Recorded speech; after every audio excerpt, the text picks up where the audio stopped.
Aujourd'hui, nous allons revoir vite les bases de PHP. Vite, pourquoi je dis vite? Parce que c'est ce qui va nous servir dans la suite de notre formation. On ne va pas coder, mais c'est juste savoir ce que vous devez savoir. Et donc, sans plus tarder, dans le langage PHP, il y a deux PHP. Il y a le PHP procédural et le PHP orienté objet.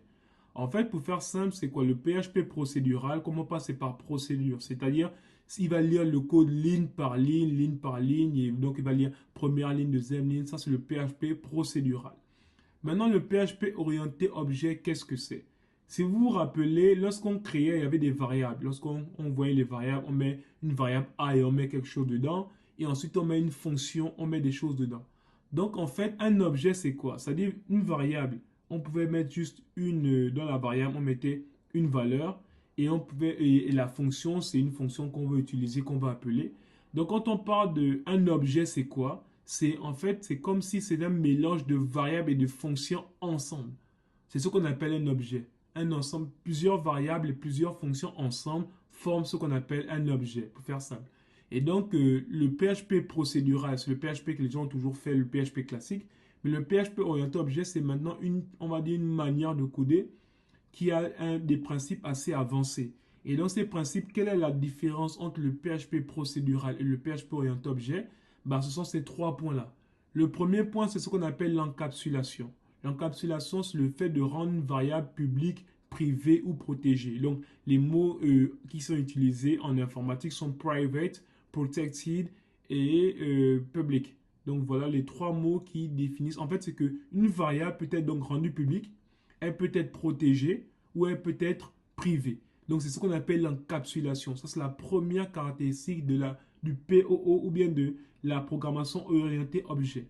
Ensuite, il y a ce qu'on appelle l'héritage. Si vous avez entendu parler de l'héritage, c'est le fait d'avoir, on va avoir un bout de code qui est quelque part et qui pourra être réutilisé avec un mot extend. C'est-à-dire, si on veut créer une voiture et qu'on veut créer une Lamborghini, ben une Lamborghini, c'est d'abord une voiture. Donc, la Lamborghini va récupérer tous les attributs ou bien toutes les caractéristiques de la voiture et ensuite, elle va avoir ses caractéristiques propres à elle. Donc, toutes les caractéristiques de la voiture, Lamborghini, Porsche, sont des voitures, donc sont des caractéristiques qui peuvent être réutilisées.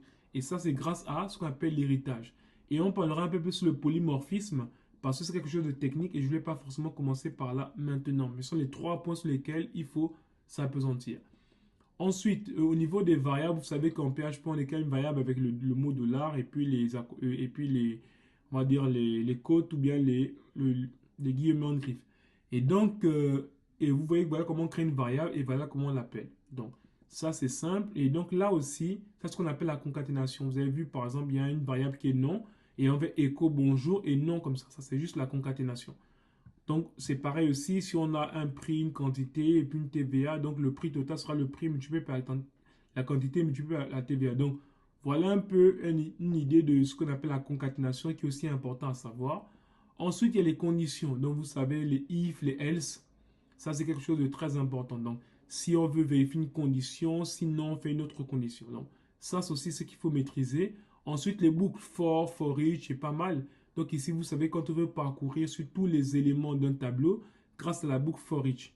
Et donc ici maintenant, si on veut travailler la boucle for each comme ça, vous voyez, il y a des manières de faire une boucle for each. Donc, je ne vais pas revenir là-dessus, je vous montre juste et si vous ne comprenez pas, vous mettez pause et vous regardez bien ligne par ligne si vous comprenez ou pas. Et si vous avez des questions, n'hésitez pas à les mettre en commentaire.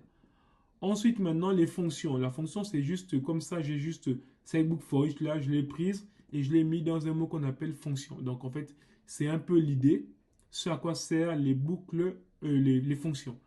Donc, c'est pouvoir avoir quelque chose qu'on peut réutiliser à chaque fois qu'on en a besoin. On verra ça au niveau du panier sur un site e-commerce.